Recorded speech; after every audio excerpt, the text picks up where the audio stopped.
بسم اللہ الرحمن الرحیم۔ اگلے دن میں نے ایک پروگرام میں کہا تھا کہ حکومت پاکستان نے ایک حکم جاری کیا ہے بچتوں کے لیے اخبارات کی سرکاری فائلیں دفاتر میں بند کرنا چاہیے۔ میں اس کو لے کے چل پڑا اس حکم کو، کیونکہ یہ پرنٹ میڈیا انڈسٹری کے لیے ایسا حکم تھا جو پرنٹ میڈیا انڈسٹری کو ٹھیک کر دیتا، یعنی ٹھیک نہیں کر دیتا، غلط کر دیتا، اخبارات کی سرکولیشن دھڑام سے نیچے آ جاتی۔ میں نے اس پر کام کیا، بہت سی تنظیموں کو آواز دی، بہت سے لوگوں نے مجھے کہا، مجھے پاکستان بھر سے بہت سارے لوگوں کے فون آئے اور لوگوں نے کہا کہ حضور ہم حاضر ہیں۔ اور سپریم کورٹ کے ایڈوکیٹ جناب طلعت عباس نے مجھے فون کیا کہ یار جلدی آؤ، سپریم کورٹ میں اس حکم کو چیلنج کرتے۔ کیونکہ قانون دان ہے، میں انہیں ایک بات بتاتا ہوں، یہ حکم آج بھی موجود ہے۔ آپ یہ حکم جو ہے یہ سکرین پر بھی دیکھ رہے ہیں، لیکن وزارت اطلاعات کے کچھ ذمہ دار لوگوں نے مجھے کہا کہ مسعود علی خان ایسا کچھ نہیں ہوا، کچھ نہیں ہوگا، یہ حکم دراصل 2018 سے جاری ہے، یہ آج ہمارا حکم نہیں ہے،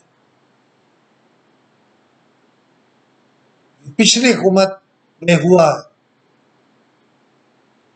لہذا میں نے جب حکم دیکھا تو بات ایسی ہی تھی، لیکن میں تو ٹکا خان کے ساتھ شروع ہو گیا تھا کہ تباہ کریں، بلکہ جو اسلام آباد کی اخبار مارکیٹ ہے اس میں ٹکا خان نے چند سو 800 900 1000 لوگوں کا ایک اجتماع بھی کیا اور دعائے خیر ہوگی کہ بسم اللہ کریں۔ مجھ سے مسلسل رابطہ ہونے لگا، پورے پاکستان میں 10 لاکھ اخبار فروش تحریک کے لیے تیار ہو، لیکن وزارت اطلاعات میں ایک ذمہ دار افسر نے مجھے کہا خشنود خان کچھ نہیں ہوگا۔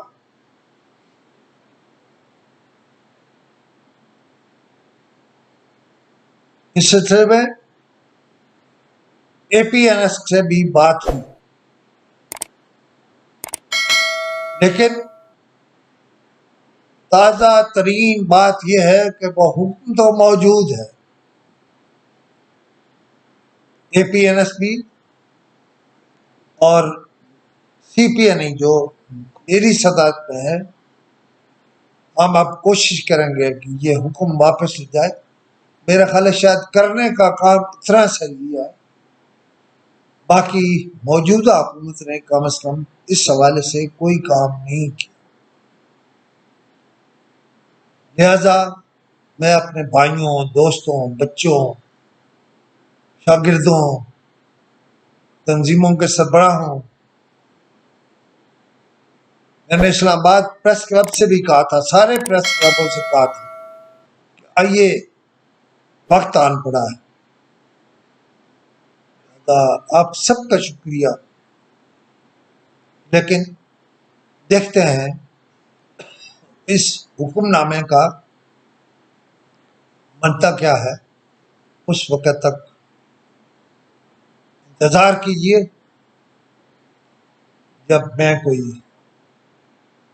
اس پر نئی خبر آپ کو دوں، اور اگر خبر پر یعنی اکٹھے ہونے کی ضرورت ہے، انشاءاللہ آگے بڑھیں گے اور اس حکم کو روکنے کے لیے کام کریں۔ بہت